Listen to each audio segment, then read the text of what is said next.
ఏం చెప్తున్నాడు అని అంటే, ఆయనను ఎరిగిన వారిని తృప్తిపరుస్తాడు అని చెప్తున్నాడు.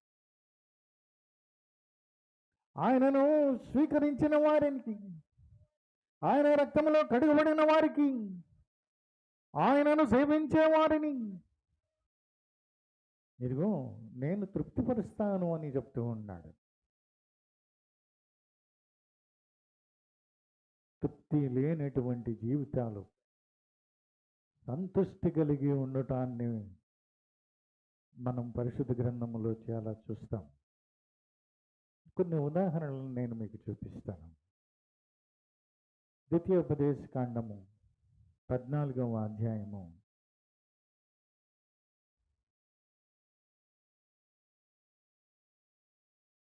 1వ వచనం.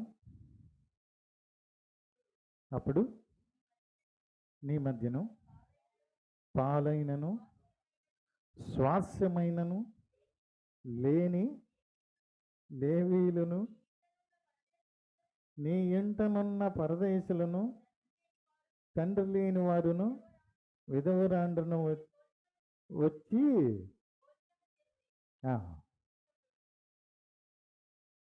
తృప్తి పొందుతూ ఉన్నారు. ఎవరెవరు తృప్తి పొందుతున్నారు ఇక్కడ? పాలైన స్వాస్థ్యమైన లేనటువంటి వారు ఎవరు?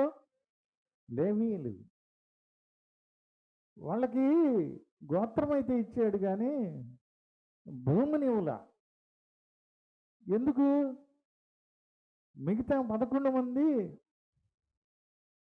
ఆ లేవీయుల్ని పోషించాలి.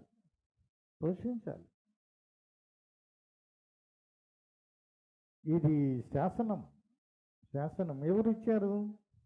దేవుడే. పాలైనను స్వాస్యమైనను లేవీయులు లేనటువంటి లేవీయులు తృప్తిపరచబడుతూ ఉన్నారండి. దీని గురించి నేను ఎక్కువగా చెప్పదలుచుకోలేదు.